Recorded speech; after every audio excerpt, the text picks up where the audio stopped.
ROG Strix SLC IV 360 is a new all-in-one cooler with one thing that sets it apart from the competition. If you have an ASUS ROG motherboard, you can connect it without a single extra cable. Let's see what else it brings.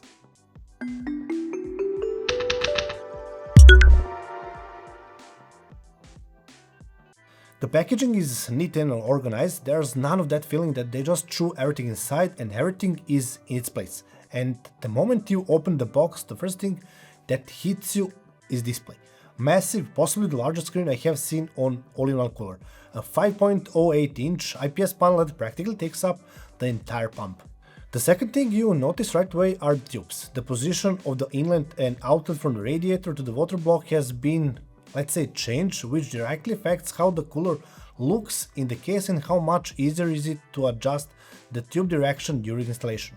In the box you get the cooler with pre-installed fans and applied thermal compound, the all-in-one Q-Connector, brackets and screws for installation. Everything you need to get started right away. One small note, since the unit was already with other reviewers before us, there's no factory paste compound and I can't guarantee the packaging is exactly what you would get from a store, but the paste compound will definitely come with the well-known ROG nano coating that ships with cooler. Okay, let's start with the most important part, the block, which is actually in two parts. The first part is the block with the pump aesthetic, and you immediately feel how massive and heavy they are. And the design is honestly gorgeous, but you'll see that through this entire cooler. The copper surface that makes contact with your CPU is quite large, which is a good sign for heat transfer. And if you look underneath, in this opening there's USB-C connector, and this is where the real magic begins, but we'll leave that for a little later. For now, just remember that there's USB-C there. On the top part you have 4 magnets and connectors, and that's where the other part comes into play, the LCD screen. This screen connects via special connector I have seen before on fans, and it's held by neodymium magnets that secure it nicely.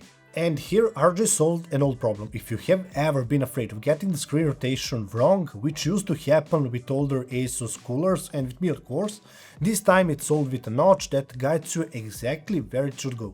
The tubes are braided and feel very high quality. The fittings on both block and the radiator can rotate in both directions, and through one tube, not inside it but between the rubber and the braiding, a connection cable is routed. A small thing but a really clever detail for aesthetics. Radiator is standard 360mm long and isn't too thick, but here there's one important thing you need to know before buying this cooler. On the ASUS ROG site website there's a list of cases from the ROG and TUF and Prime series that are recommended for this cooler, and as an asterisk, it's noted that all other third-party cases must support 420mm radiators in order to install it at all.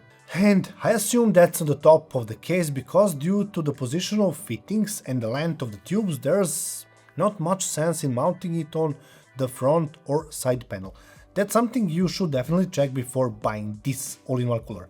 The fans are packaged in a single integrated 360mm system. They're not separate, they come together as one unit. The design is honestly really nice. Jokes aside, they look like they belong to this cooler, not like they were thrown it to fill space. And now we come to the part we left for later. The whole idea of this cooler is that with the ASUS Q-Connector and the compatible motherboard you can achieve a build without a single visible cable from cooler. And that's honestly brutally good, because most of the cables in a system come precisely from the all-in-one cooler. You eliminate them all at once.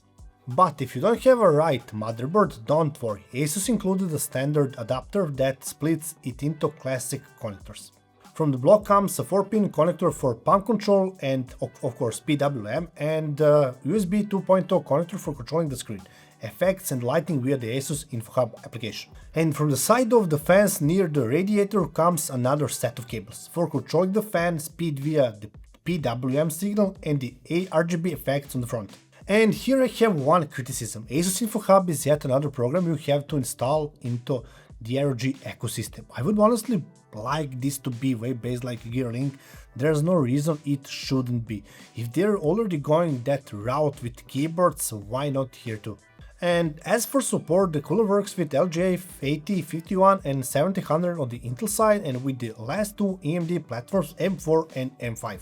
But that quick connector magic we talk about, it only works with top tier X870E boards on the AMD side, and that's actually logical, because AMD has taken the lead in innovation in recent years, just as they overtook Intel in the CPU industry. And here there's one thing I have to mention. In the box you don't get a detailed installation manual for Intel and AMD platforms, you have to find that on the website.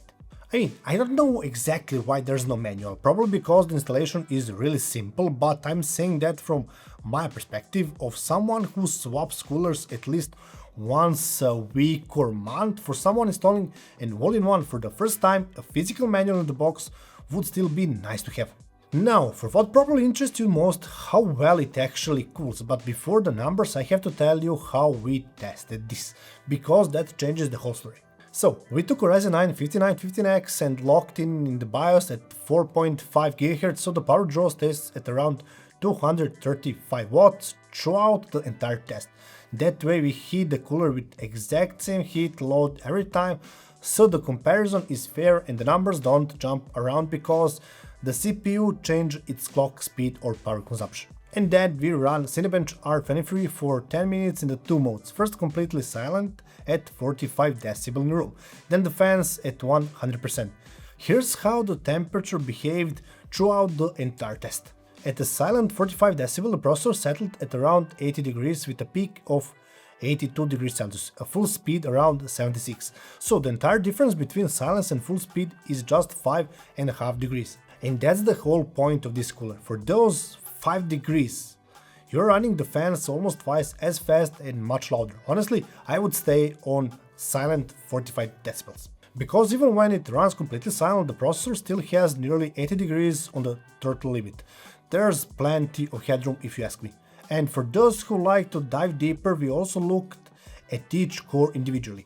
The difference between the hottest and coldest core is around big 14 degrees. But, and this is really important, that range is almost the same in the both modes, which means it comes from the CPU itself, not from the cooler. The cooler evenly cools both halves on the chip. In short, the performance is there, without any doubt.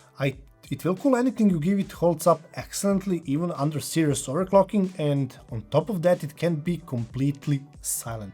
Honestly, almost anyone can buy this cooler. It's gorgeous, cools excellently, isn't noisy, and comes in black and white versions, so it fits into a variety of build ideas. But there's one condition you need to know. You have to have an ASUS case or a third-party case that supports a 420mm radiator on top. That's the asterisk from the ASUS side we talked about earlier.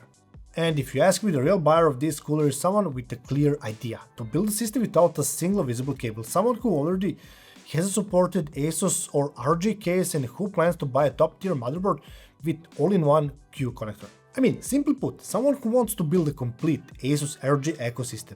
In that environment, with that idea, this cooler makes a whole lot of sense. And I would add one thing here.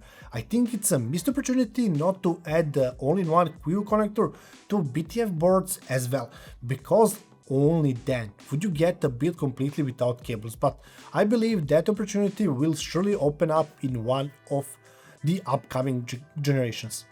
After everything we have been through, the ROG Strix SLC IV 360 is a cooler that clearly knows what it wants to be. The performance is there without any doubt, that this cooler will cool any CPU on the market, and it holds up excellently even under serious overclocking. We saw that it handles a 235 watt power draw without any issue.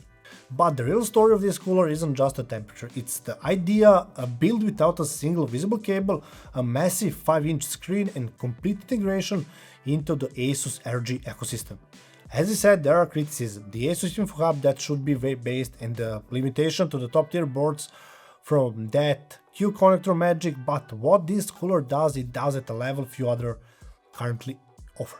I mean, if you're building an ASUS ROG ecosystem and want to build without cables, you'll have a hard time finding anything better than this right now. If you have any questions or comments, they're down below. See you in the next one.